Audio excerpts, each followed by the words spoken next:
know where Tingana has gone. Maybe he's just laying about in the bushes somewhere. So we're back on Gowrie Main.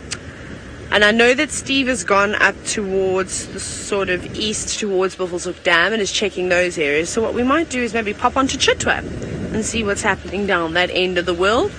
And who knows, maybe Hosanna is back, although I know they said he was edging closer and closer towards Gowrie Main. But he could have quite easily just turned back and popped back into the property. So we'll have a chat. Hopefully we see some other guides and we can ask them too how their morning's been going, if it's been as exciting as ours, because I think we've had quite a good morning so far. Not necessarily the longest sightings, but you can't be too greedy when you're out in the bush. You've got to take what you can get for as long as you can get it. I'm happy that we've had not leopards, we've had a leopard, and then we've also had Daryl, which was quite nice when I get to see Daryl. So I'm just having a little scratch around. Now, ideally, I'd love to find a Kuchava, which is another possibility if we do venture onto Chitwa. I think that's going to be our plan, but I do want to just check here. It's a crossing point for a lot of the big cats. Sneaky gremlins along this road, so I'm going to send you back to Steve while I go through this dip. Look at what we've found. Look at this beautiful young elephant. He is going to come and show us how big and strong he is. He's responding to Mum now. Watch, here he comes. He's showing us all the signs Mum shows when she's not very happy. There goes Mum. I'm not quite sure why he's being all funny like this, but he is very cute. And he's oh so serious. Typical signs of the elephant, his head is up. If you notice the streamers that came off the side of his head there, that streamed from the temporal gland, that happened almost immediately after they saw us. I'm not sure what happened. They crossed the road from our right-hand side. Here he comes again. He's not done. He's going to push the tree. Let's go and say hello a little bit more. He's having some fun with us. Hello, young boy. Yes, you show that silver cluster leaf who's boss. You show it. There we go. Look at how big and strong I am. I can wave my head around. And then he's standing very still now. He's not quite sure if his signs have shown us off.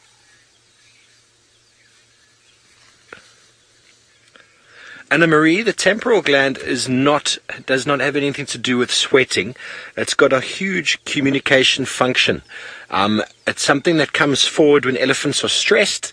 You see it very commonly in male elephants when they're in must. Because when they're in must, they're not eating, they are very reproductive, and they are highly, highly stressed. We've got some more elephants coming in from behind Seb.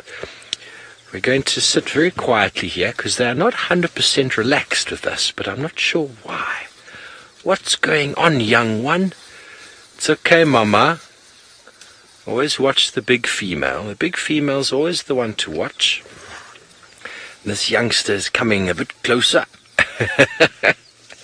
Aren't you a marvelous little individual? A little bit of a gammy ear there. So, Anna-Marie, to answer that, it's not sweating. Elephants do not sweat. The temporal gland is something they secrete when they're stressed. It's got pheromone smell to it. What exactly it communicates to other elephants is hard to say, but it's definitely something I've seen. For example, like right now we had elephants there, and I've seen a female get displaced from its calf, and the calf started going crazy, and the female turned around to come to get her, and in those moments that she moved to get the calf, those temporal glands just started streaming water, or the secretion that comes out of this. So it can happen really, really quickly, and it is a sign of stress. It's something you find in females when they are struggling with providing milk, especially when it comes to the dry season, when they've got a juvenile that's looking for milk, or she's heavily pregnant and the food resources are quite low. You see that quite common. But their behavior here has indicated to me something has spooked them over here. They first came from that side, now they've come back again. We are almost at Buffelshoek Dam. Maybe they're on their way there. Maybe they're thirsty. Maybe there's lions at the dam. But also another thing that happens is you get big bulls this time of year that are very interested in the females, and that causes them quite a lot of stress because they're interested in their daughters, and there's all sorts of angst that goes with that, and often they get quite upset because the big bulls could potentially hurt their youngsters. Okay, well, we're going to continue to the dam, and Scott, I believe, has got some alarm calls on foot, so we're going to go over there. Well, they're not the most serious alarm calls, and this grey go-away bird could well just have been alarm calling at us. It's sadly stopped now, but still perched beautifully high up on a dead leadwood tree, and I'm hoping it's going to let off one more call for us. It's such a wonderful noise, and very often you guys will hear the noises but not actually see which animal is responsible for making them.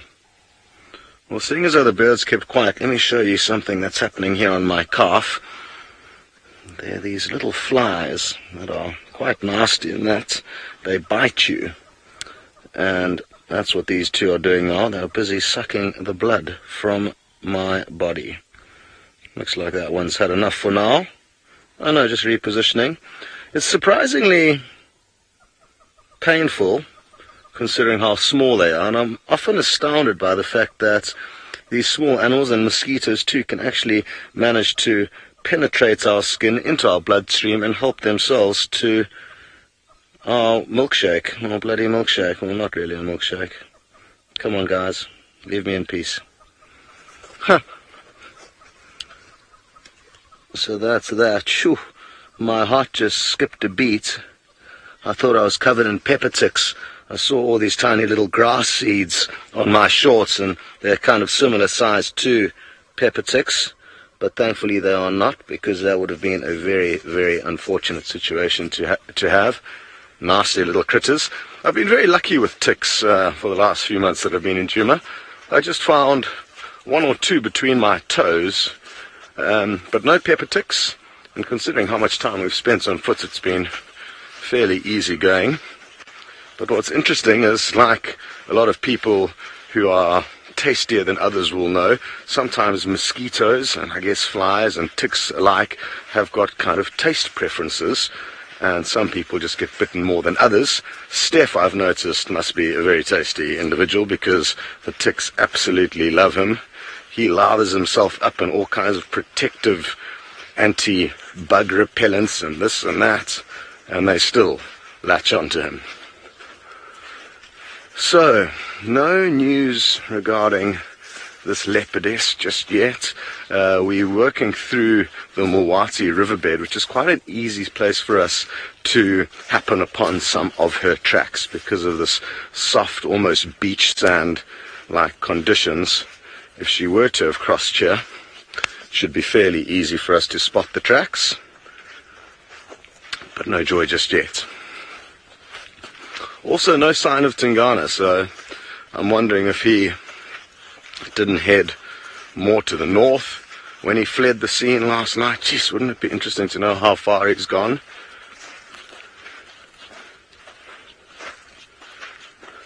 Kendall, you'd like to know if repellent does work to keep ticks at bay. Well, if you're Steph, no, not really. I guess it may help, and it all depends on what repellent you use. I'm sure there are some radioactive, highly poisonous repellents that one could use effectively. Not too sure how good that would be for your skin, but yeah, I'm sure there are some that work. I haven't had the need or the inclination to examine or explore those routes.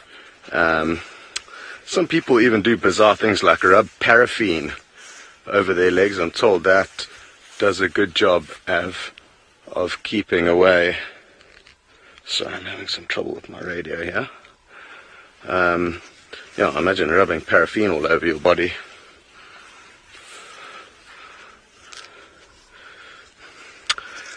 Snazzy something, you would like to know if pepper ticks are something that is just kind of endemic to South Africa. I haven't experienced them elsewhere in Africa, but I'm fairly confident that they are widespread, and they are interestingly just baby ticks in their tiny form. I don't think they are necessarily. They do grow bigger. It's just a nest of tiny baby ticks. I stand to be corrected, though. So you may find that a whole host of different ticks, when they are born, are very, very small, and then they grow up into kind of bigger, more regular sized ticks. But I think that is the case with pepper ticks. They're just babies. If anybody could double check that, it would be useful. Okay, well, one area that we haven't checked is to the north of us, in and around the Buffelshoek waterhole, but Steve is in that area, so hopefully he might find some sign of Tundi up there. If not, enjoy whatever is bubbling around at the waterhole. Thanks, Scott. Yeah, we've just arrived at Buffelshoek Dam, and we've got some hippos in the water. I have no doubt those elephant we saw before are heading directly towards here. Well, that is what I assume anyway. And we will keep our nose to the ground after leaving this dam and see if there's any fresh leopard spoor to be found. We'll be moving into the area with Scott now and see if we can give him a hand with Tundi and her cub. It'd be wonderful to be able to see them again. Because with all this imposing Hukumuri nonsense going on, could be really potentially dangerous for that young one.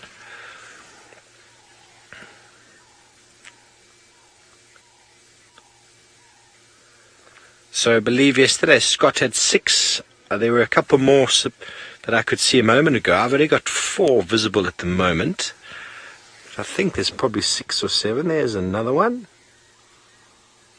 They're quite enjoying the coolness of the morning. It's probably warmer in there than it was out here earlier.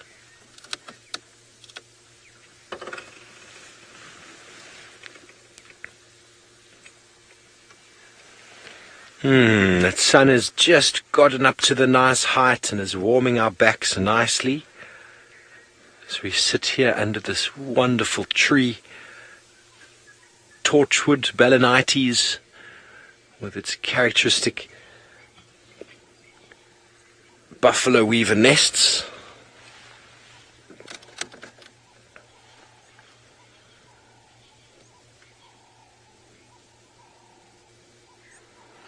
The dam's looking a fair bit fuller than the last time I was here. Even with all the elephant, last time I was here I think there was about 100 elephant drinking. You could just practically see the level of the water dropping. It wasn't that bad, but there were no hippo at that stage. And they have come back. There were quite a few tracks on our way here. Oh, hippos in here. We have a pied kingfisher just at your 3 o'clock, Seb. Here he's coming directly across the water there. See if he does his characteristic hover. There's a beautiful bird. Pied kingfisher, because he's black and white. And this is a primarily aquatic bird. And they eliminate competition with your larger giant kingfisher in the fact that the giant kingfisher always sits on a perch to fish. So he has to stay quite close to shore, whereas the pied kingfisher I've seen quite far out in rivers and lakes where he's able to hover and get that same sort of vantage point from hovering to be able to dive down and then take fish out of the water. So first of all, he feeds on smaller fish than the giant kingfisher, but he's able to go to further areas.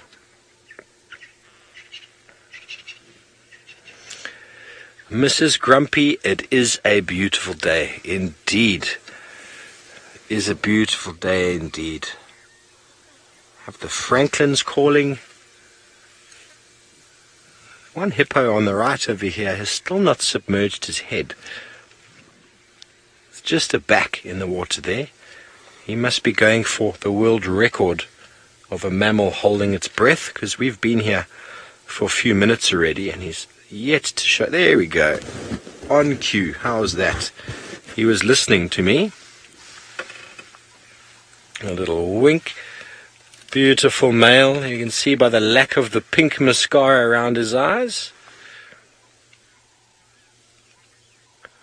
Okay, so we're going to make our way around the dam here, see if the elephants make their way through, see if there's any tracks to be found, and we're going to go back over to Scott, who I believe has found some leopard tracks.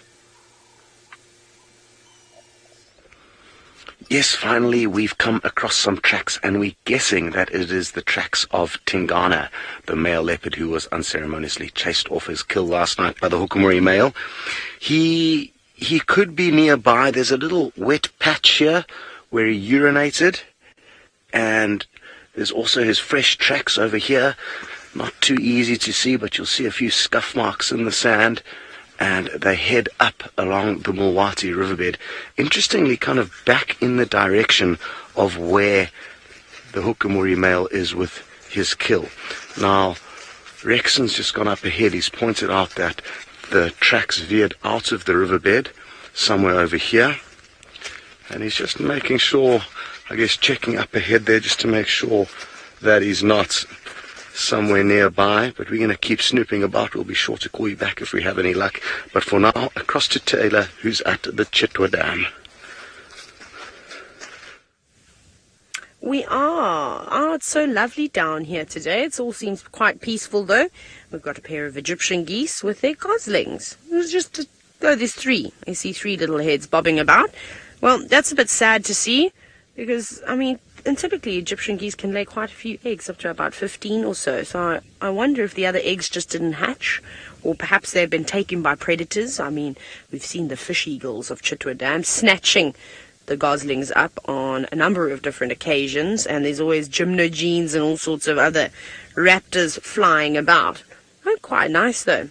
But not going for a swim just yet. I think they're still just trying to catch some early morning rays, warm their feathers up before they carry on. Isn't that sweet though? Look how young they are and already learning to preen themselves. Not that they have very, very dense feathers on their bodies yet. They're still quite fluffy in comparison to the adults. I wonder how old they are. I don't know when they were. Oh no, they're 4. No, my bad. Apologies. I'm blind today. There are 4 Egyptian goose goslings there, not 3. You can see more of the heads moving around now. But I don't know when this lot had hatched, not born. So it's a bit difficult to tell, but they fledge fairly soon.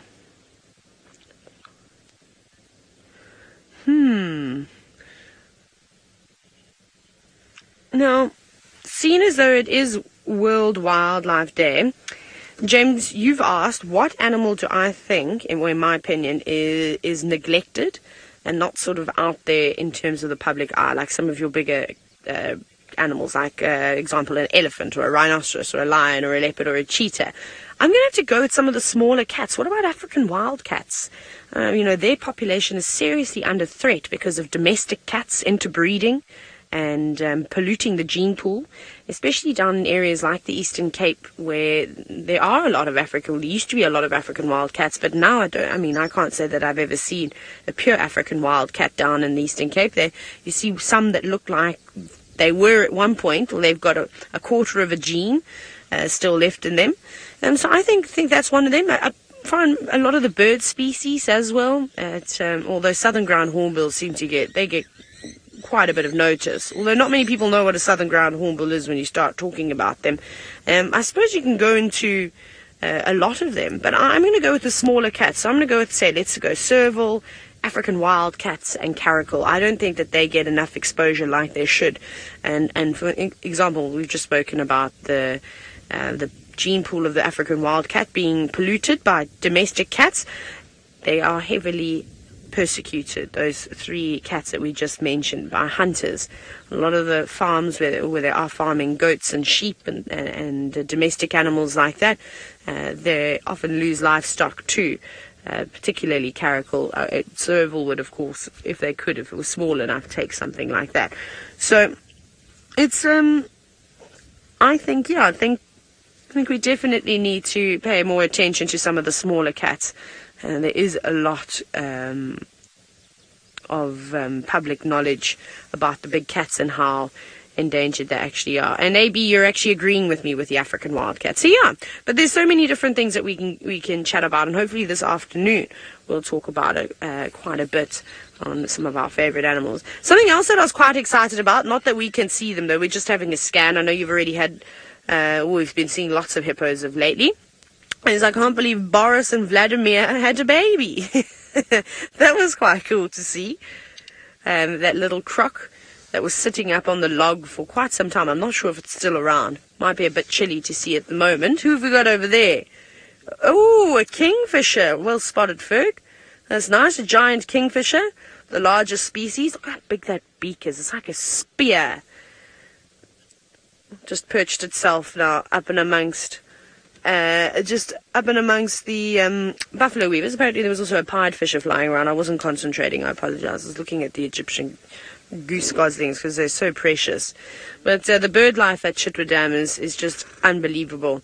It's definitely one of the best birding areas that I've been to. There's so many different things. Moved on now. It's just actually flown a little bit further away. But who else have we got here? Who else haven't I seen for quite some time? A couple of blacksmith lapwings, of course, down and below us. No little chicks, though.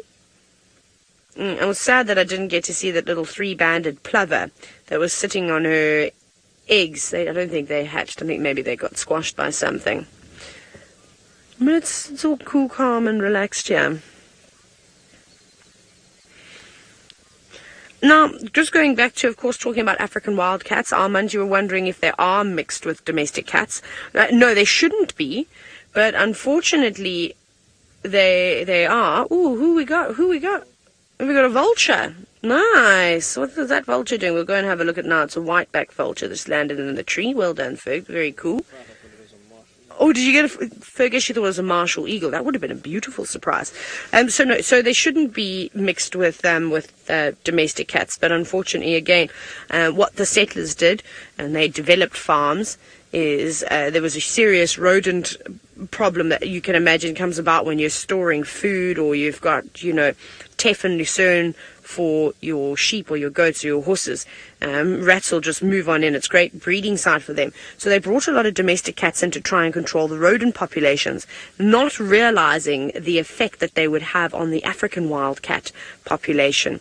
I mean, obviously, now later in life, we've learnt these types of things, and they are trying to get rid of the domestic cat population, for instance, that has invaded the Eastern Cape in all those farming areas. So there's a big effort to try and get rid of them and trying to save sort of them. What have you got? What did you see? Oh, you're just coming to... I don't know. Did you see me? I was just so relaxed, just sort of enjoying the sun, catching a few rays. You caught me red-handed. Oh, what's happened now? Everybody's just flying. Somebody got into trouble there and set from the blacksmith lapwings. There was some Egyptian goose flying around. Maybe even the odd water thickney. There's a lot of commotion, a lot of shouting as well. And those hippos I can't believe how they pushed that tree over now. Ferg was just telling me he was having a good chuckle at the buffalo weavers, saying they must be having an absolute heart attack. They're getting closer and closer to the water's edge. Soon they're going to be submerged. Like the people of Venice, says Ferg. Hopefully, if there are any little buffalo weaver chicks in there. Oh, there's some splashing going on here. A little bit of a dispute between two hippos. Hopefully those chicks will get out of that nest before it comes tumbling on down. But this is going to be a great spot to come and visit, I think, this afternoon. So that's what I'm going to do, is come back here. We're going to move on, and I'm going to find my friend Sheldon and find out any news on Kuchava. But off you go, back to Steve.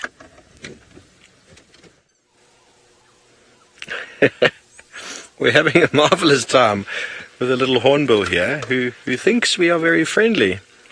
So sorry, he's suddenly just gone under the car, but he has been running around and dancing and playing with us. It's actually quite a marvelous thing as we celebrate World Wildlife Day and the adoption of CITES, protection in trade in wildlife, not just wildlife but also in plants. And it's quite important to note that most people always think that endangered in the wilderness is only the animals itself, but the plants are not able to move as well, and plants like cycads and many other very rare and endangered species are disappearing at an alarming rate around the world. It's very important that we take note of that, and that's all got to do with probably medicinal use. In the case of cycads, it's got a lot to do with just ornamental use. People want these very old ancient plants because they look pretty. in their garden. And it's quite a similar sort of thing to the poaching of rhino horn, as it's a status symbol. To have a plant that's very, very valuable, that provides you with absolutely nothing at all in your garden, is just a form of status. So these things are disappearing at an alarming rate around the world, and it is important for us to know that and to raise awareness, and that is what the 3rd of March is all about. Thank you, Thailand, for proposing such a very interesting and important day. We're still sitting here with the hippos. There's the grebe. Can you see the grebe, Seb? Just there behind where the hippos were.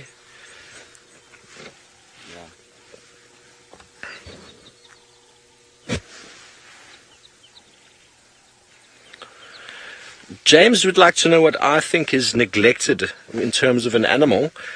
That's a very good question. I think there's a lot of work going on at the moment. There's huge amounts of work going on, but it seems to be the flagship species, or the ones that seem to hold intrinsic value in the hearts of humans, that are looked after, and those that don't seem to hold in the hearts of humans don't seem to be looked after. And I'm trying to think. I mean, it is such a big topic. Leopards and lions are having big problems across Africa.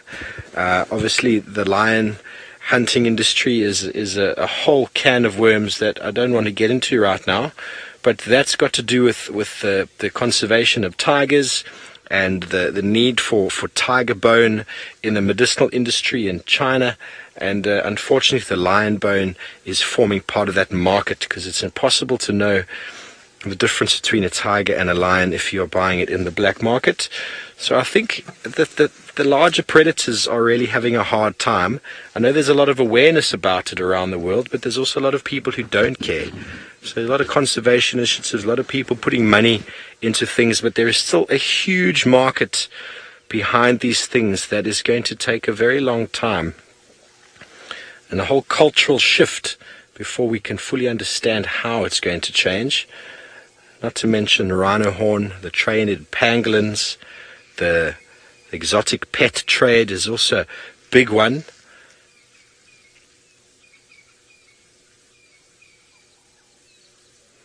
Yes, of course, Mac didn't realize plants are in it as well. So if you look at the convention, CITES actually stands for the Convention on International Trade in Endangered Species of Wild Fauna and Flora. So it's not just the animals themselves, and that's why when I look at wild flowers out here, I don't pick the flower, essentially. You leave the flower there, because it is part and parcel of the survival strategy of that plant. And poaching for the medicinal industry, there's a lot of work being done by a professor that I worked with, Professor Sue Milton, who works at UCT down in Cape Town. She's now in the Kruger in South Africa. She's done a lot of work behind not just the elements of poaching, but how can we implement sustainable harvesting methods? Because a lot of these plants, oh, look at that. What is that? That is a little grebe. Fantastic. You got him, Seb. We're looking for him. He's able to dive under the water. But so plants themselves, if you have a look at the plant, I know I talk a lot about medicinal value out here, but if you just damage a plant, for example, roots, if you damage the roots of a plant, you're potentially going to kill it. If you damage the bark, you can also potentially kill it. Using the leaves and fruits to some extent don't do too much harm to the plant. So if you come up with strategies, and that's what her and a lot of other people have been doing, is to allow people to live in the landscape, allow them to use these plants in a sustainable manner so that they know that they'll be able to use that same tree over and over again. No point going and chopping down the only tree that provides you with the medicinal value you're looking for. Sustainably harvest the bark, sustainably harvest the roots. There's a plant that we find in Namibia and northwest South Africa called the devil's claw, which is actually very useful in heart medicine, and it is a big tuber, like onions under the ground, but it goes from one bulb to the next, to the next, to the next. And if you harvest that, you can quite easily make a lot of money and leave one of the bulbs behind, and then the plant will proliferate. But because there's so much greed in the world, people will go in and harvest all of that. Because it's very good in heart medicine, people harvest it all to get every penny they can from that plant, rather than taking a little bit of it, leaving it to sustain itself for next year. unfortunately, that is the problem we have. The tragedy of the commons, if you've heard that term before, basically means the common people, if you put a whole lot of resources in the middle, they will use it until nothing is left, or before someone else uses it first. There's no thought of conservation, no thought of the future. And that's where looking at sustainable harvesting, not just of animals, but of plants, is very, very important. If we can look at how to harvest a tree's bark sustainably without killing the tree, that tree can stay there in the medicinal vials of history for a very long time. A lot of work has been done with the sangomas and traditional healers down in KwaZulu-Natal in South Africa, because they have been known to do a lot of damage to the plants down in the Transkei. So there's a lot of initiatives to train these people to realize that you can use these plants sustainably year in and year out. And it's good to raise the awareness for all of that.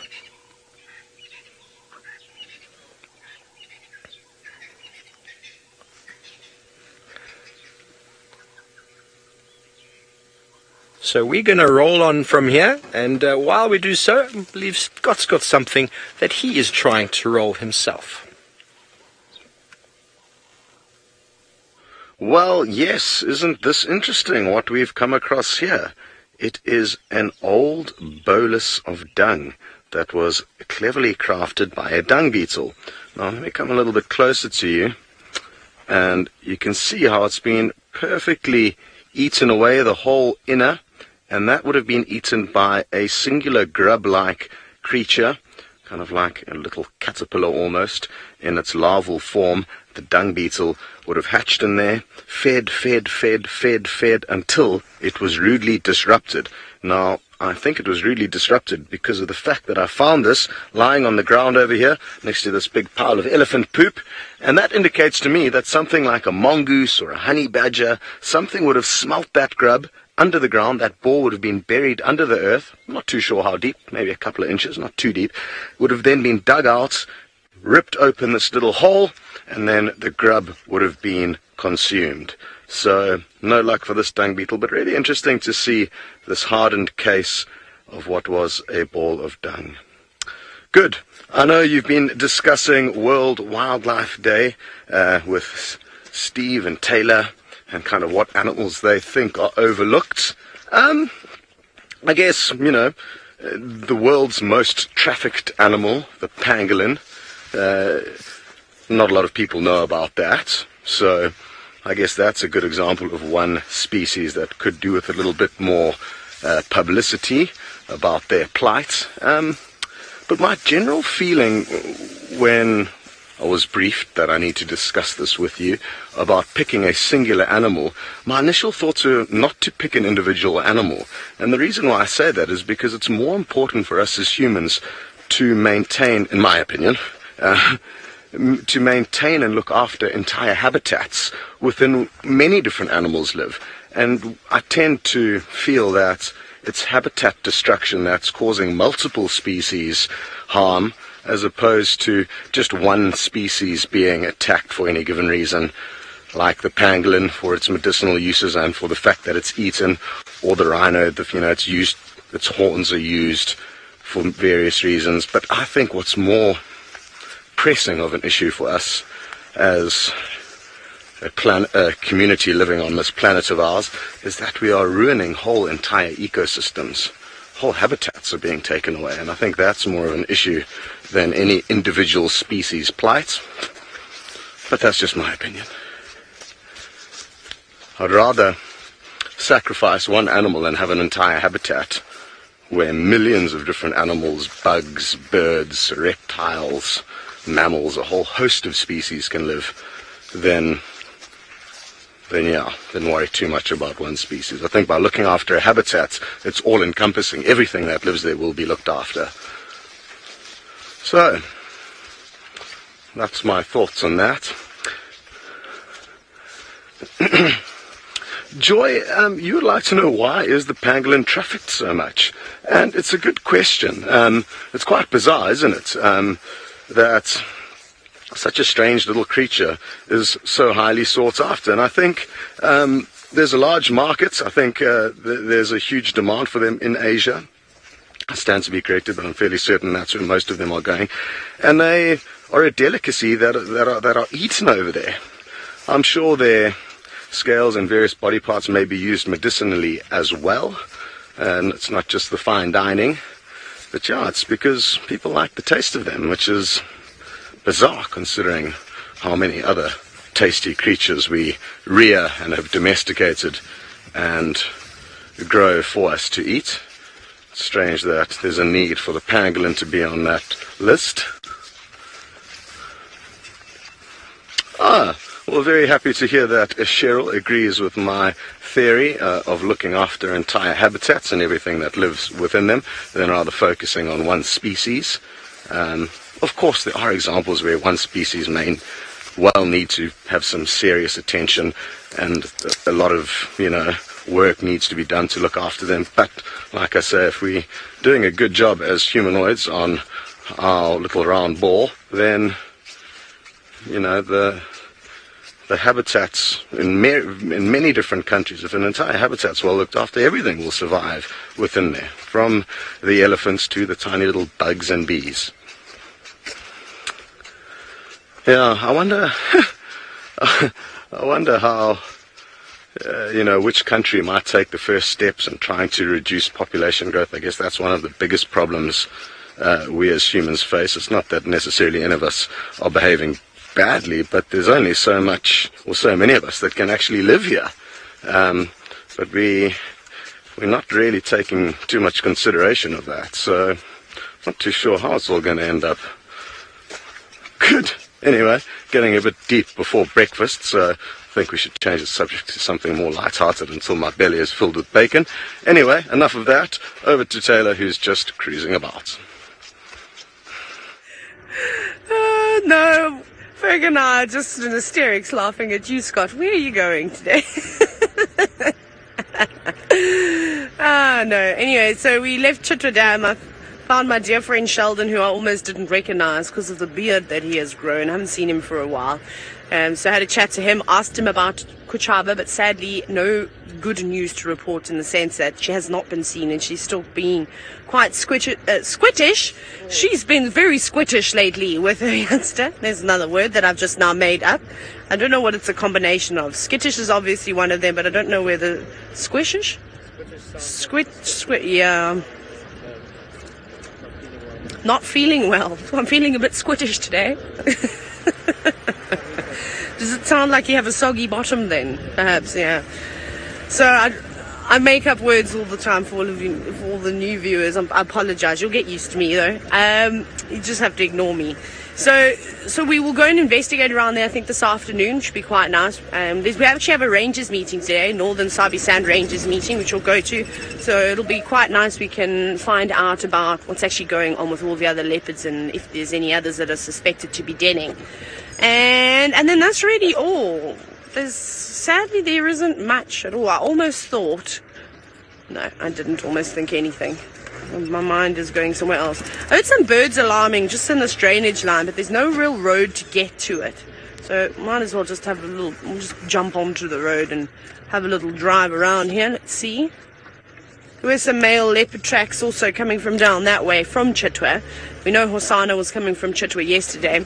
Whether he walked down Gowrie Main, I'm not sure. There was a guide and a tracker definitely got out and circled the tracks and had a look at them. Didn't really see where they went to.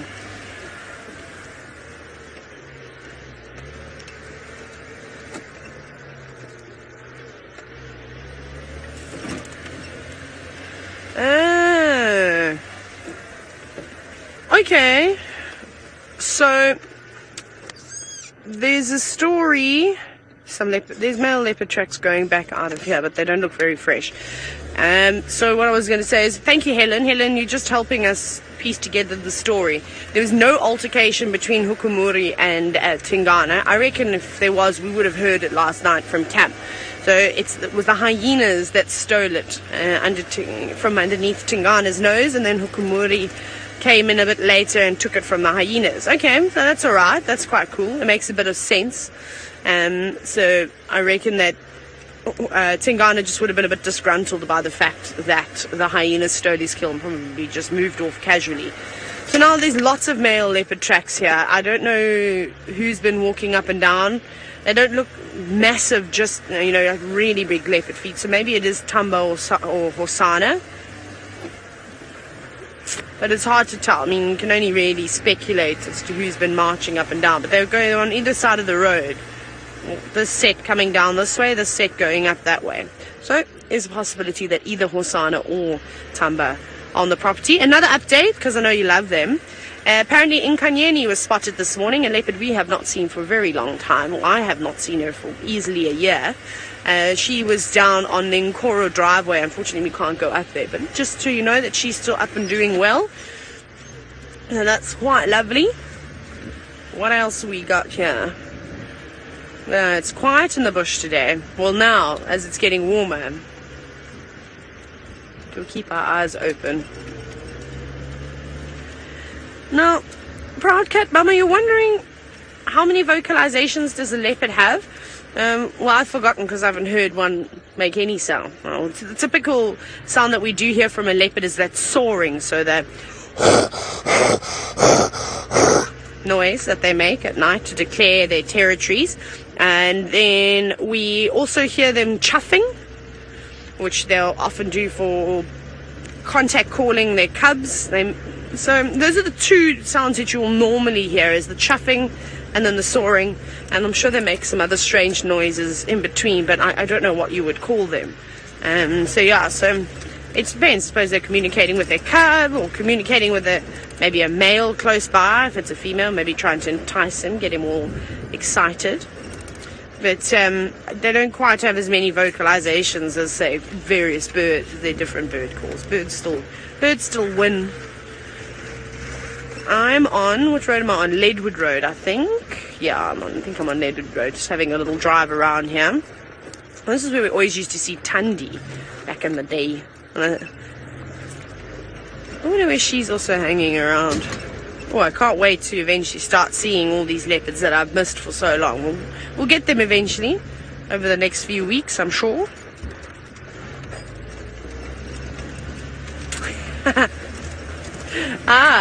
Steve is wondering, Steve-O, Steve-Vovo, Steven, as the many names of Steve will develop. There'll be some nicknames coming. Yes, of course, he can go to Hukumuri. He can go and have a look. If you tell him, Nikki, if he goes, that big drainage line that's on Vubu Road, just sort of to the northern side of the dam, he must just go through that. And in a northerly direction, he'll see that I put a little quarry branch on the road, and he'll see our tracks going down off to the left, back towards the drainage, back towards Vuyatela camp. It was really, really hard to spot him, but he was behind a termite mound with a tambuti growing out of it, or just to the side of it, if that helps. But there's like 300 other termite mounds and tambuti trees.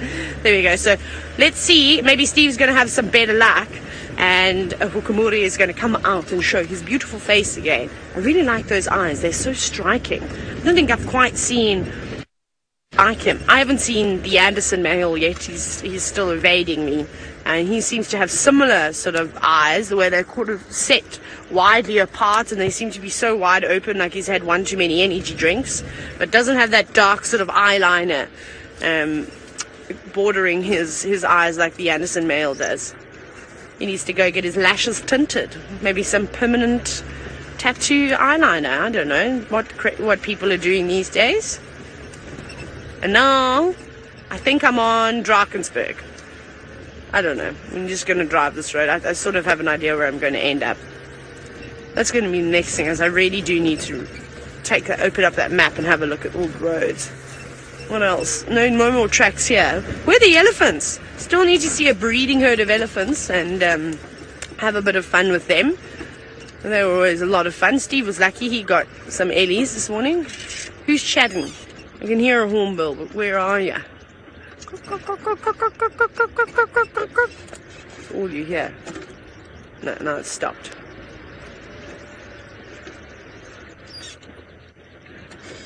Wow, okay. Well, has Daryl been here? Roadblock. How are we going to get through this? We just drive straight through it. I think we might have to do it. Now, remember, this is a live and an interactive safari, so we look forward to having some questions from all of you, so I'm just trying to not break the car. I've only been back 2 days. So if you would like to ask myself or Steve or Scott any question, you know, what type of razors they use, I don't know, anything, what type of moisturizer we prefer or sunscreen, go ahead. Hashtag Safari Live, or you can also talk to us via the YouTube chat. That is also okay. I hope I haven't picked up any branches now. Right, now I'm trying to figure out what on earth we're going to see next. We're probably going to have to start doing some birding, as it is a little bit quiet. I do see one bird. Let's go and have a look at the one bird that I can see. It's a roller. Is it a lilac-breasted roller or is it a European roller? Light-breasted roller. Not great. It's an okay view. Just up top there. Someone else is also talking. God, typical! There was a lilac-breasted roller, but they don't like the camera very much. They're not as friendly as the Mara lilac-breasted rollers. Don't you agree? I do miss seeing all the birds sitting on the animals. Right. So, Scott, as you know, has been on bushwalk this morning. He's been using his feet quite well, but remember that time where he made me walk on my hands and feet? Scott, I have a challenge for you this morning. Let's see if you can walk on your hands. You see, the difference is, Taylor McCurdy, is that I initially jokingly suggested that you could possibly walk on all fours, and then I suggested that it was actually a bad idea, and you took it upon yourself to go and do it. So I will not be accepting Taylor's challenge because she put it upon herself. Now, we are walking in the opposite direction towards where Tingana was moving away from this kill last night. Here you can see a very clear track in the sand, and I'm wondering, I'm glad we finally got the update from some of you who were watching on the dam cam last night. And even though the hyena stole the kill from Tingana initially, I'd be highly surprised if he moved out of that area before establishing that the hyenas had finished the kill. Leopards will very often have their kill stolen by hyenas, and then they'll lurk in that area with the knowledge that they may be able to sneak in and reclaim a portion of the kill. That very often happens. So it's just a theory, but I'm guessing that even though Hukumuri came in and supposedly stole the kill from the hyena eventually, I'm fairly certain Tingana was watching from nearby, just waiting patiently in the hope that he would be able to steal or re-steal some of his kill back. So that's my theory. I still think that Tingana would have got a glimpse of Hukumuri as he came in to steal the kill. Can't be certain, but I'm confident that's what happened. Do you guys, what time? I mean, it would be interesting to know what time that all happened. I'm surprised that Hukumuri came back into the area where he was found. Okay, so around 2 a.m. this all went down, or at least Hukumuri came onto the scene. Because even though initially yesterday afternoon he was heading towards the dam, his last movement of direction was him heading kind of back west. He was very close to our western boundary, and he obviously turned around and came back. But why did he come back? Did he hear the hyenas making a racket and think it was worthwhile coming to investigate? I wonder. We did hear some elephants going bananas last night at around 9 p.m. I would say, in and around the dam. So I'm not sure if you guys saw that commotion unfolding. Mrs. Grumpy, thank you very much. You can confirm that elephants did come in and chase the hyenas off. So that was obviously the audio we heard of the elephants trumpeting away. So happy memories here, where Senzo and I found one of Tandi's den sites. This was one of the first places where we actually got to see her well, and we had been driving up this riverbed, literally right where we are here. You can still see the old vehicle tracks, believe it or not, it appears like, with a little section back there. And we stopped just over here to look around, and Senzo spotted Tandi lying in this thick, dark green kind of bush behind me here. And this area produced us with some incredible sightings and scenes. Imagine if she was in there now, we would definitely know all about it. Okie dokes. Very good. We're going to keep on patrolling, see what we can find, and send you back to, I think, Taylor. Yep, you thought right, Scotty. We found our elephants. We asked for a herd of elephants. We received a herd of elephants, which was quite nice. I wonder if it's perhaps the same group, maybe that Steve was with. I don't know. I just don't know how many herds of elephants are on the property at the moment, but we're off Drakensberg Road. Come towards the road, please, elephants, because otherwise we're not going to be able to see you for very much longer. There's a small group of ellies. I couldn't even tell you right now how many of them are here. I've seen at least 4 so far. But as you all know, and we chat about this quite often, is that never just assume that those are the only elephants that are around. Often they form satellite parties and they split up while they are out feeding. They don't have to stick right next to one another. They can move a couple of 100 meters apart, but they're still in the same herd. And that's when you can find yourself in a tricky situation. In a car, it's okay. On foot, not ideal. Something you want to keep avoiding. And again, not too hot just yet. It's just the insects that I think are bothering the ellies. Swishing the tail, flapping the ears, trying to get them away. Oh, there's another big elephant over there. So now we're on 6 elephants. So we're slowly moving up in the world. But it just goes to show how green and lush it is, which is lovely. It doesn't always mean we can get the greatest view. But that's okay. That's no problem at all. At least we can see bits and pieces of the ellie. You know, eating some grass. Pulling out trunkfuls as she goes along, popping them into her mouth. And I'm sure that each elephant has got its own craving today about what it wants to eat. We know that Daryl goes in a cycle of marula fruit, silver cluster leaf, and grass. I wonder what types of vegetation these elephants will be cycling through today. Oh, I'm going to go forward though, Ferg. I think there's a couple of little ones up in front. Maybe we can get some nice interactions with them. There's one that looks like it's just feeding on a peltiforum now. The African wattle. I'm going to try and sneak in. Let's see if I've got enough momentum to roll on in. Hi, elephant. Don't get a fright. Please don't get a fright. It's just me. I've been playing in the sand as well. It's always so beautiful. I'll just stop here from this little elephant.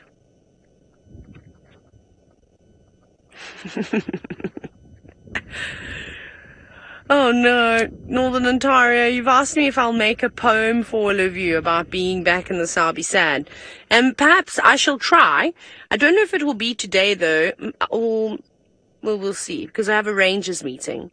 But we'll see how that rangers meeting goes. Sometime maybe I'll find some time to prepare one before this afternoon. See, it's at Nkoro Lodge. We've got a bit of a distance to go.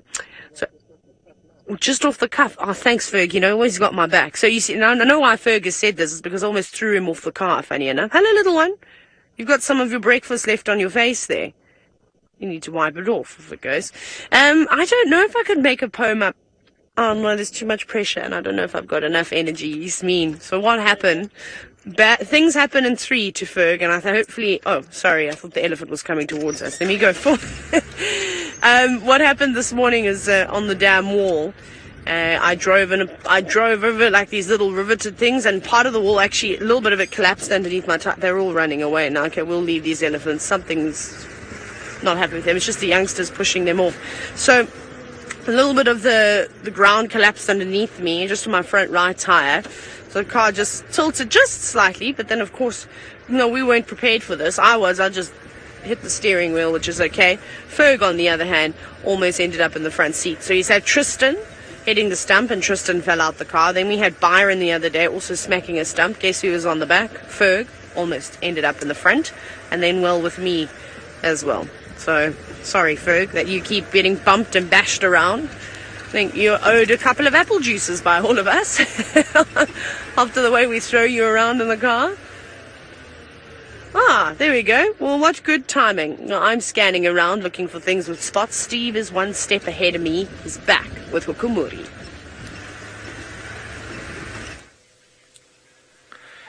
And we have managed to get into the drainage line. Thanks, Taylor. With your guidance, we found the area and the drag marks and a very full looking Hukumuri.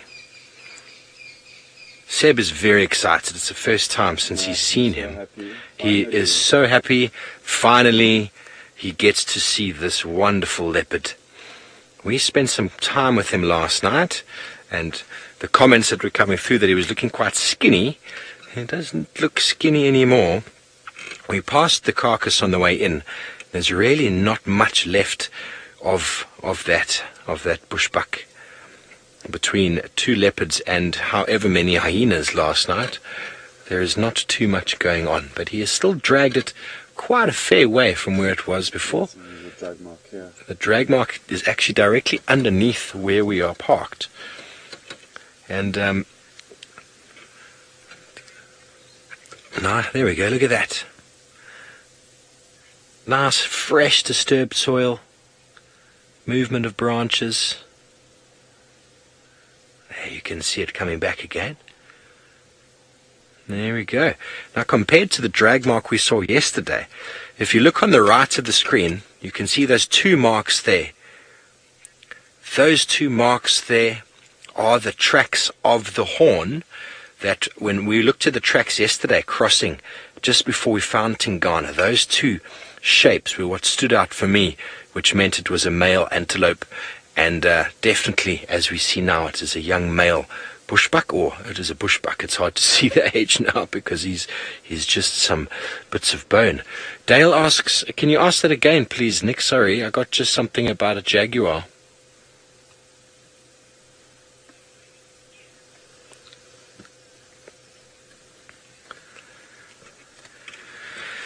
Ian, a good question. How similar are jaguars to leopards in their activities? I have never seen a jaguar, nor studied one in my life, but they come from a very similar background, and I think their behaviors can be quite similar.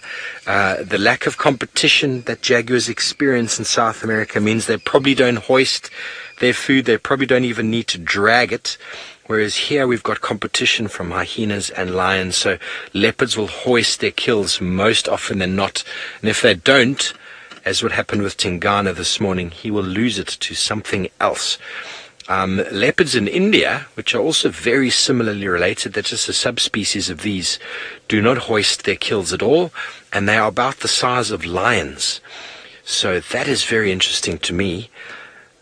Much bigger animal, filling a different niche. Obviously, tigers are bigger than lions, which means the leopard can be a little bit bigger, but they don't hoist their kills. Big enough to defend them, I suppose. And maybe it's also the fact that they have larger prey items there to feed on. I'm not too sure. But in behavior, in spot pattern, in camouflage, in stalking ability, I think there's a lot that's quite similar in what these animals are able to do. They are meat eaters, and once they eat, the predator's classic flat formation, there's bulging belly and big breathing, trying to digest that, what we would call a Christmas dinner. Probably get about 10 or so kilograms, so about 20 odd pounds in a sitting there, which is a whole lot of meat to have in your belly at one go. Laura Moore has the comment that jaguars interact with water more than leopards. I think that is a definite fact. Well done. Thanks for adding that. Because of their habitat in the Amazon there, they get a lot more inundated, so they would have to. But if you look at lions in the Okavango, there are lions that really, really enjoy the water. And if you go to India, the tigers thoroughly enjoy the water. So I think it's something that they get used to. I've seen leopards walking up to dry river beds while they were dry, and then the water starts to cross the road, and I've seen a leopard walk up to that water, just a little stream, and hiss at it. And it was quite funny to see how aggressive the leopard was towards the flowing water. It wasn't exactly what it wanted to dip its toe into.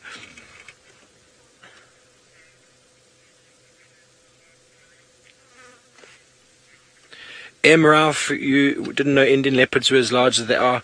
A friend of mine is working there and he showed me some photos. I don't know the exact weight, but he says they're as large as lions and in their weight size. That is huge for a leopard of this size, and he showed me some photos and it's unmistakable, the size difference. Obviously we'd have to compare them one for one, but just that different niche that they fill there allows them to be a little bit bigger. Once I was down in the garden route and had a leopard and her cub that happened to show itself to me, which I was very fortunate of, and they were along a river, very, very perennial rivers down there, and the cub was jumping from rock to rock. And the Cape leopards are a lot smaller than these. They are the same species, but they're probably half the size. And that's purely because of the prey resource that they have down there. But the leopard cub jumped from rock to rock and then misjudged its leap and landed headlong in the cold river. It was probably one of the funniest things I've seen from a cat as it tried to lurch itself out of the water, trying to grab at the rock and eventually pulling itself out. It almost shrunk in size by about half by the wetness of its fur. And the ears were flat, and it was very miserable for a little while after, and Mum barely gave it a glance. So that was quite something. But Hukumuri finally has his meal, and he is finally relaxing.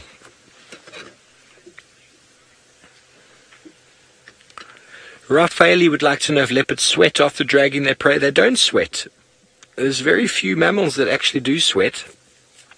We are one of the exceptions. Leopards pant. So that heavy breathing that you're seeing going on there, the heat that it would lose would come from its mouth or its nostrils. So not from any form of sweating. So we were talking about Wildlife Conservation Day, and we went back over to Scott, and Scott added some very, very important elements to what needs to be conserved and focused on, and definitely habitats. We here in the South Africa, in the Sabi Sands and Kruger, are blessed to have these really large ecotourism conservation areas. But what's very important to understand, and what Dr. Ian Player said, is wildlife is not a place, it's a way of life. And if we can understand that and live in harmony with the habitats and with the lifestyles and with the environment, then those animals that are growing and the plants that are surviving will perpetuate for a very long time. But we as humans need to check what we're doing. We need to check our waste. We need to check the pollution. We need to check the devastation we're doing to the planet. We need to conserve the wildlife areas. We need to conserve the habitats. Leopards are very resilient. They will kind of move in and out of anywhere. It's very evident in India, but a lot of the other animals, they really struggle. You lose the habitat, you lose the animals entirely. So very important to put more effort into the conservation of these pristine wilderness areas. And through shows like this, we can raise awareness. Through people coming through and viewing these animals, we can raise awareness. But this needs to be a global thing. What I think a lot of people are unsure of is they think that we all live in a bubble. But what goes on in the Kruger Park is connected to the entire South Africa, connected to the whole of Africa, connected to all the coasts around us, which are then connected to all the other continents. We breathe the same air, and if we are making mistakes in one area, it is going to knock on down, snowball effect further down the way. So we need to start conserving where we live and what we do from a very small scale and think of it as a much bigger scale in the small things that we do. So I hope that is a message to everyone out there to lower the consumerism, to raise the awareness of the wildlife conservation, plants and mammals, and remember, wilderness is a way of life, not just a place. Back over to this beautiful cat. I'm going to probably reposition shortly, see if we can maybe get a little bit closer to him.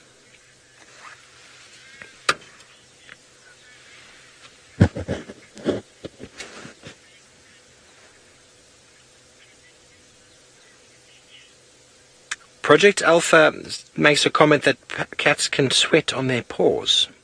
I'm not sure. I have no idea. I mean, we get clammy hands. Do you think maybe cats sweat on their paws because they get nervous? I'm not sure. I don't know. There's probably glands on the feet that can secrete certain chemicals that other animals, or leopards specifically, can smell, especially when leopards are clawing a tree. But I was unaware that they are able to sweat. It was interesting, though, if that is the case. Well, I think, folks, this might be it for Hukumuri for the day. Don't think he's going to be doing too much, but while we stay with him, maybe reposition for a better view, we're going to go back over to Scott and see what he has for you. What have you found here, Rex? We're not too sure actually what's going on here. Rex has just found something. What is it? Another toad. Oh, there's a toad here somewhere. Where's it hiding? Oh, it's a... They're very cool. Let me just pick it up quickly to show you. How cute is this little thing? I'll try and keep my hands as still as possible. But as you can see, this feisty little critter is on the move, waddling about. And that's very characteristic of the bushveld, the bushveld rain frog. They waddle, they don't hop, they walk slowly as they go about their business. Isn't that a cute... Interestingly, these very same frogs have got quite an interesting way of making love. The females have got superpowers in which they can glue the male to their back. They secrete something from their back when the male jumps on top, and that sticks him to her until she is satisfied, and then she'll release another chemical that kind of breaks off that gluey-like substance, and then sends the male off once she's been satisfied. How cool. There was the orange-breasted bushshrike calling about here. I was hoping to show it to you, but sadly they're quite secretive. Interestingly, I remember seeing one here in this very same kind of Tambuti thicket not so long ago. So I wonder if it's got a nest here or just its local hangout. Very happy to hear that a lot of you found that little amphibian quite cute. It wasn't necessarily a baby. Bushveld rain frogs ordinarily don't get too big. I'm actually not too sure how many types we get here, if it's just the bushveld rain frog or if there's a number of different rain frogs that we see. But that one was kind of half the size of a bigger one that we would see in this area. After lots of rains, especially at night, you see hundreds of them waddling along the roads. Very cute little things. Okie dokes. Now, I'm told you guys were discussing with Steve how cats can possibly sweat from their feet, and I didn't know that. I mean, it makes sense. You just need a unfurry or unfeathered surface in order to be able to sweat, I think. So the little foot pads may allow for some form of perspiration, but it's not enough, obviously, to allow the leopard to rely on that, or any cats to rely on that. Probably just like a bit of a side way of cooling down, but the main form of cooling down will be... Oh, cool. Rexon's just spotted an elephant. The wind seems like it's in our favor. You can just see it at the base of that marula tree. And yeah, the wind is really, really good, blowing in that direction, so we should be able to sneak up quite close to him without him knowing that we're here. And I can tell that it's a male because it's very, very big. If he's alone, it'll be the perfect scenario for us, because there won't be... Oh, is he going to shake the tree? I think he is. Look closely. There it goes. How cool is that? A gigantic, massive marula tree being shaken by an elephant bull to drop the fruits down. Let's creep up while he's preoccupied, though, because we're going to be able to get nice and close to him with this really, really strong wind. That's hugely in our favor. It is, in fact, Darryl. I've just seen the big telltale hole in his left ear. How cool. Now, I know you guys got to spend quite a lot of time with him and Taylor earlier, which is great, but this is going to be a very different experience, encountering him on foot. Having said that, though, some of you did get to spend time on foot with him and Taylor yesterday. Now, I'm confident he's going to spend a few more minutes feeding on this tree that he's just shaken to get more fruits off, which should allow us to get into a spot and get some good views without worrying about him moving just yet. Now, their eyesight's not great, So I've just been using small little bits of bush and cover to keep us undetected. And we will very shortly be able to get you some great views of him once we just sneak around this little bush here.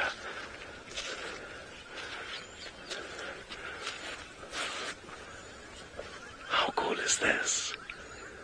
A big elephant bull just going about his business with absolutely no idea that we're here. Now, in the event that he continues moving towards us, we'll have to kind of backtrack quite quickly to get out of his way. But for now, we couldn't be in a better situation. Wind's still in our favor, so he's not going to smell us. And as long as we remain still, even though we're kind of relatively out in the open here, he probably won't be able to see us.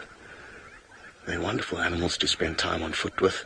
There's that balance between us having a decent chance to be able to sneak up to them, and also that kind of little element of danger and excitement. My heart is definitely racing a little bit faster than it was before we bumped into him.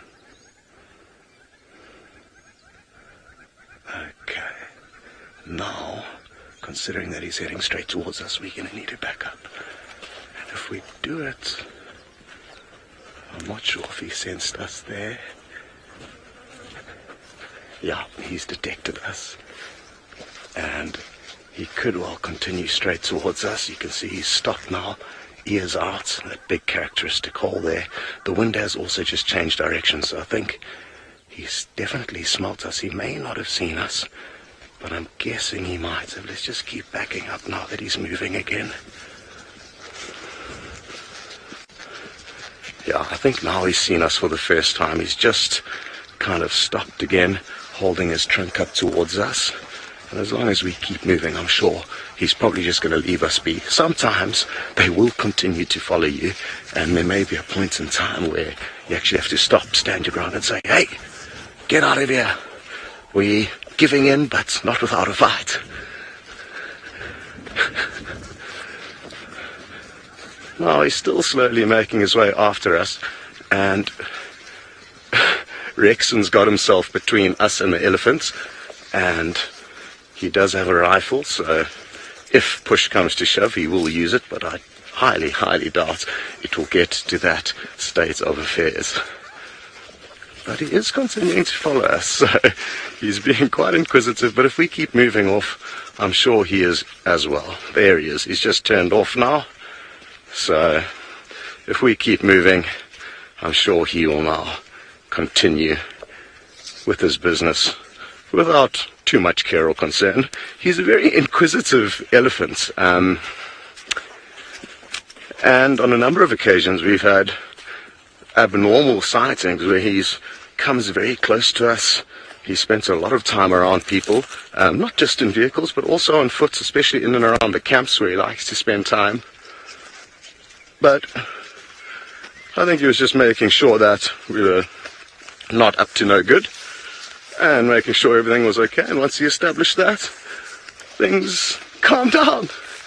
I'm sure a lot of you enjoyed that excitement. I certainly did, and happy that we didn't cause too much distress to old Daryl. Wonderful. We're going to continue on. We're getting quite close to camp now, but who knows, we may find some treasure along the way. For now, back to Steve. Thanks, Scott. Yeah, I'm glad you're safe from daring Daryl. We've repositioned and Hukumuri moved away just a little bit, but he's on a nice elevated spot. He's been cleaning himself. Always that funny gesture when he licks his shoulder. It always looks so awkward when Leopard does that, but he's grooming, trying to get the smell of the bushbuck off of him. I doubt there was too much blood left on it when he started feeding, but looking at the state of the carcass that we found just now, it's just some sinew and some bone. But if you listen carefully, we're just going to turn the ambient up a little bit. There's a tree squirrel above Hukumuri that is going absolutely crazy.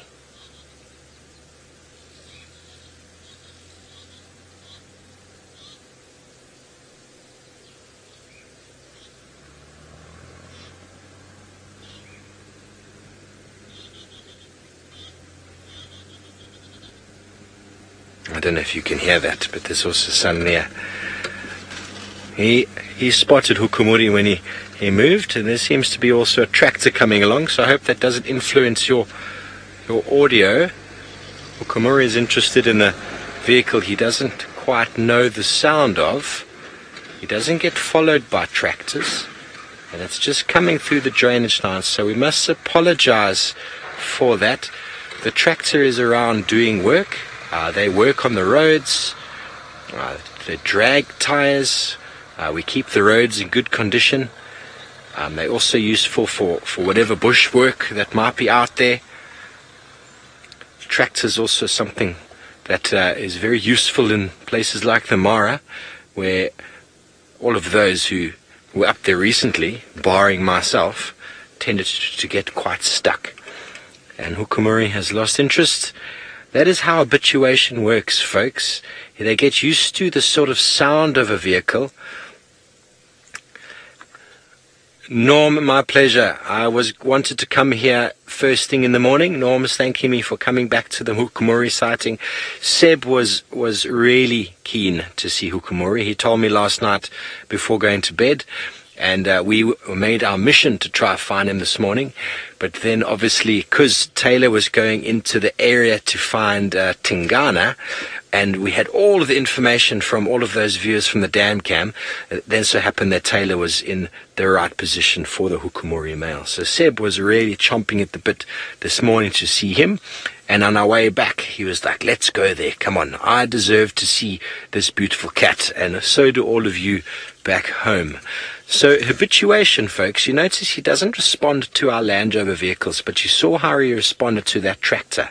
It's not something that spent a lot of time with him, so he was looking for a reinforcement. The tractor came, he responded to the noise.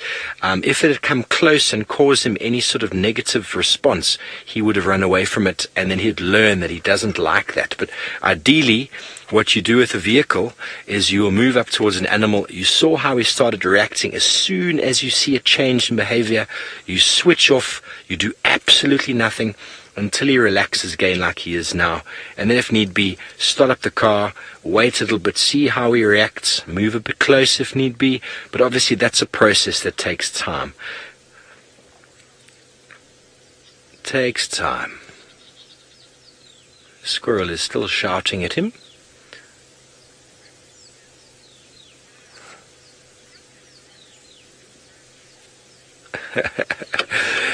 Hari, how can a leopard sleep with all those flies? I don't know. It is not a pleasant thing. We've watched Hasana try and catch them repeatedly with his teeth. I'm sure it eventually just gets to a point where you just make do, you know.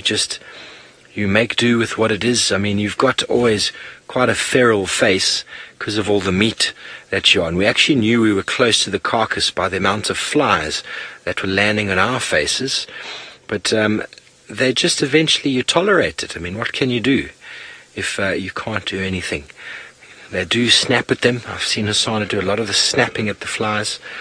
Dogs I used to have back home would snap at flies, but it doesn't really alleviate the annoyance that they have. So, in Buddhist principles, if you just accept what is for what it is, it diminishes. If you feed fire to it, it gets worse and worse. For example, if you have an itch on your foot, if you scratch it, the itch will appear somewhere else. And then you scratch that, it will appear in another place. But if you ignore the initial itch, the itching disappears altogether. So, it's quite a nice Buddhist philosophy. Oh, we've got a white-throated robin chat that's just joining us here. I wonder if he's going to move into visual. Don't know if you can get him, Seb. He's just here in the bushes on the left. Just up a bit. Oh, he just came down. He flew down into the front of us. Oh, pity. I haven't seen one of those in ages. White-throated robin chat. I'll get a picture for you. Maybe I can actually call him, because they're quite responsive to calls. While we're looking at the spots of Hukumuri there, nice to see a new bird for me in Djuma. White-throated robin chat.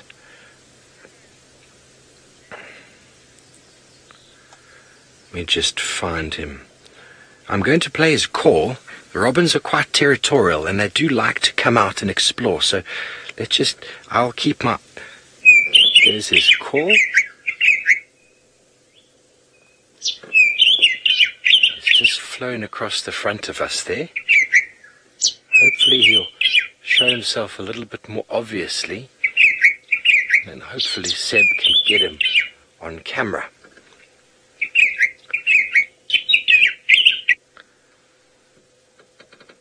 So he responded to the call, but he's just darted into this very thick bush on the left of us here. Oh, you can hear the greater honey guard in the background.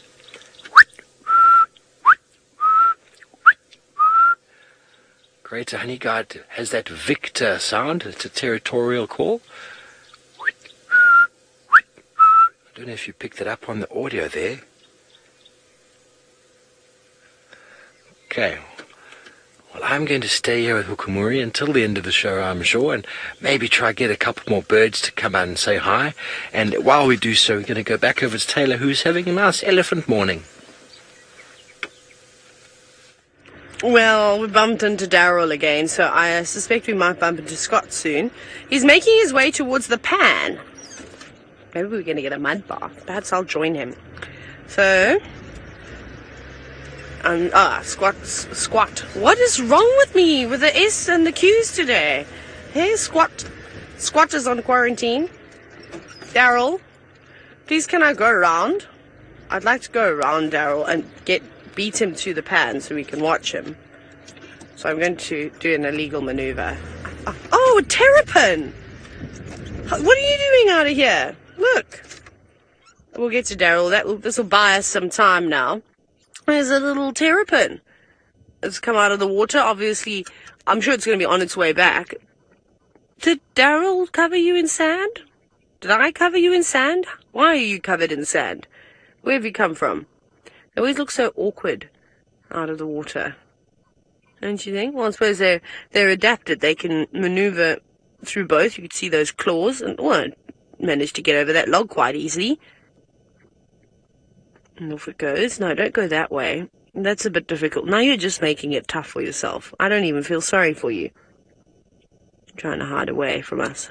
It's a little bit nervous. I'd also be terrified if I was supposed to spend most of my time in the water and now I'm out in the open plains. Lots of birds, lots of things that could step on you, drive on you, take you from the sky. You've got to be careful.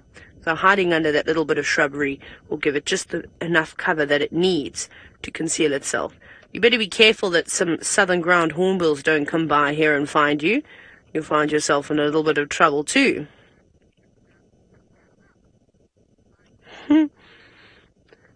Mrs. Grumpy, you said that the terrapin is trying out a new life. Perhaps it wants to be a tortoise. Maybe. What are you doing now? Scooping with your feet? Building a sandcastle, are we? Do you want to be a sea turtle, then? No, what did I decide? We're not calling them... I heard somebody say something. They're talking about sea tortoises. So we're not going to talk about turtles anymore. We're going to talk about tortoises. And then...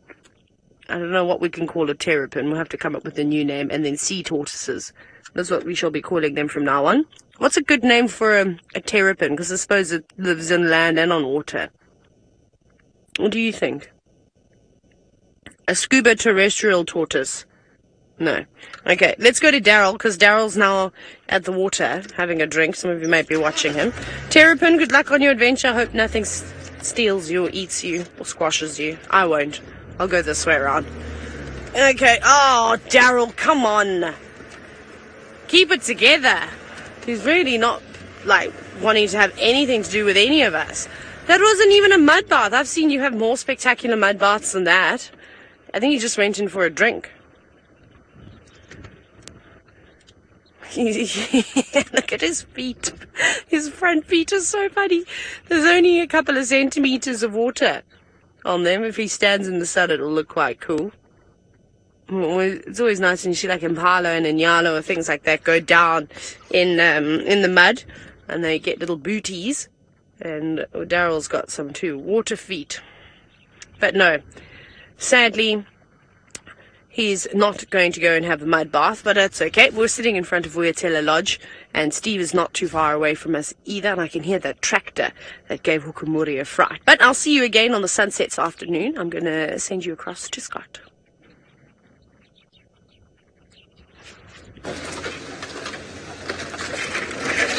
And we're very close to camp now, and I guess it's time to say goodbye. And thank you for joining on this morning's safari. It's been great fun. It's been wonderful to be back on foot exploring this epic wilderness. Sadly, no joy with Tundi and her youngster, but this afternoon we will continue the search, and I am feeling lucky. So try and tune in to catch in on that action. But it's not over yet. Steve is going to spend the last few minutes of the safari with you. See you then. A bit later, over to Steve. You're back with us, folks. We're just moving around a little bit to, he's moved right up to the road. So we weren't getting a very good visual of him there. So I know we've only got a very small amount of time left, but we're just going to pop out here onto the road, and then we're going to get the credits rolling with this beautiful male leopard. Just hold on with us. I think we are nearly there. We're probably about 30 seconds from getting him. He is posing very nicely for us over here. And let's see. We did manage to get that robin chat again, but oh my word. There he is. He has crossed the road regardless of our efforts. Regardless of our efforts, he is down here. The tractor came past again. I don't think he enjoyed that. He is disappearing into the very thick bush on our left.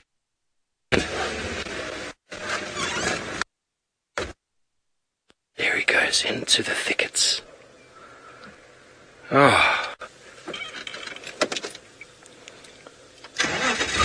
So folks, it's very hard to say exactly where he's going or how we're going to see him again. He's just going underneath the dead branch over there.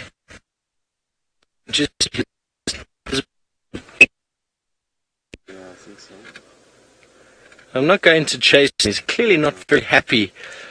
Clearly not very happy with come possibly.